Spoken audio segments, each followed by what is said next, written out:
Oke, selamat datang di Presentation Mantek ke-78.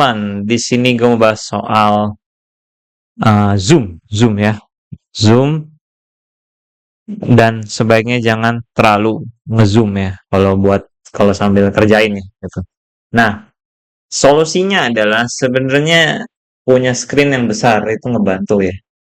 Gitu. Gue sendiri pakai monitor 24 inch ya gitu. Dicolok HDMI ke monitor laptop. Jadi laptop gue jadi second screen. Laptop gue laptop gaming 15,6 inch. eh itu sebenarnya cukup gede juga sih, 15,6 inch ya gitu. Dibanding laptop gue sebelumnya 14 inch kan, laptop biasa pada umumnya lah ya, kayak gitu. Nah, satu lagi bisa pakai tablet yang ada displaynya, tapi yang gede gitu ya. Tapi yang gede juga mahal gitu ya. Temen gue sih rata-rata pakai yang 13 inch sama 16 inch gitu, tapi ya kayak gitu. Nah, cuma kan kalau pakai display kan ada monitor lagi kan bisa gitu kan ya. Jadi ya solusi pertama adalah punya screen yang besar gitu. Nah, kalau misalnya gambarnya di apa? iPad. iPad kan juga besar-besar kan sekarang gitu ya. Jadi itu juga membantu ya. Tapi gue sendiri nggak pernah gambar pakai iPad sih gitu. Jadinya gue kurang bisa bilang deh gitu. Soalnya nggak ada pengalaman langsung gitu. Kalau iPad tuh perlu perlu ngezoom gak ya gitu. Habis itu satu lagi paksain biasain gitu ya. Ya, karena ini habit yang harus harus dibiasain dulu ya gitu. Jadi awal-awal harus secara sadar untuk dibiasain gitu ya. Habis itu kalau ngezoom juga paling nggak ngezoomnya tuh nggak ekstrim sampai begini loh. Begini banget tuh ya. Saya lihatnya tuh detail kecil-kecil gitu. Ini sebenarnya habit yang kebangun gara-gara kita baru awal gambar, layarnya kecil kan gitu.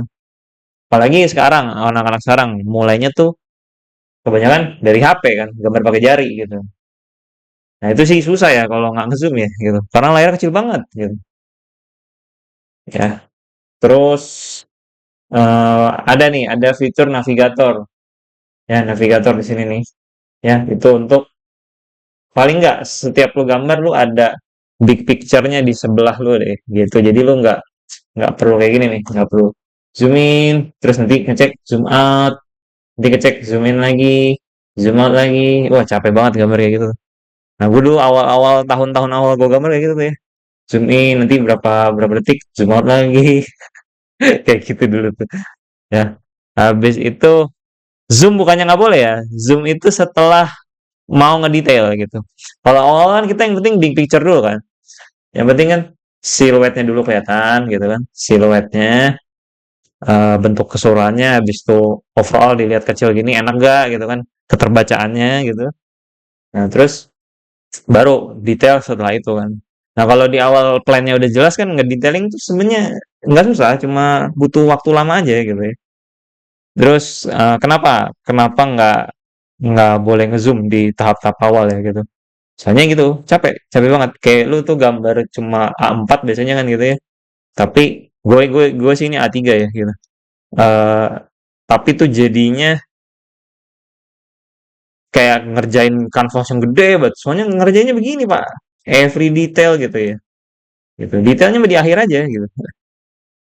Habis itu ya, terus udah mau ngedetail capek-capek, nanti di perjalanan berikutnya revisi lagi. Yang tadinya udah detailnya udah makan banyak waktu, akhirnya malah terbuang gitu. Nah, kadang karena udah effortnya udah banyak, malas dibuang ya gitu. Malas diubah gitu kan ya. Atau kalau diubah juga nyesek kan gitu. Udah spend effort banyak. Makanya di awal tuh plannya dulu yang selesai gitu ya. Nah, habis setelah plan selesai, udah di ACC nih sama lu atau klien lu, ya baru dilanjut ke detail. Nah, kalau udah detail mah fine-fine aja ya ngezoom-zoom gini. Cuma ya juga nggak usah sampai overzoom gimana ya. Ya seperlunya ya misalnya mau mau nge apa wajah, ya udah berarti seluruh wajah apa sama rambut-rambutnya gitu ya kelihatan gitu yang diperlukan gitu kan. Nah kayak gitu. Oke, jadi ini kebiasaan yang melelahkan banget ya. Cuma pelan-pelan di overcome ya kayak gitu. Reason-reasonnya ya seperti ini. Oke, terima kasih sudah nonton. Sampai jumpa di video berikutnya. Bye bye.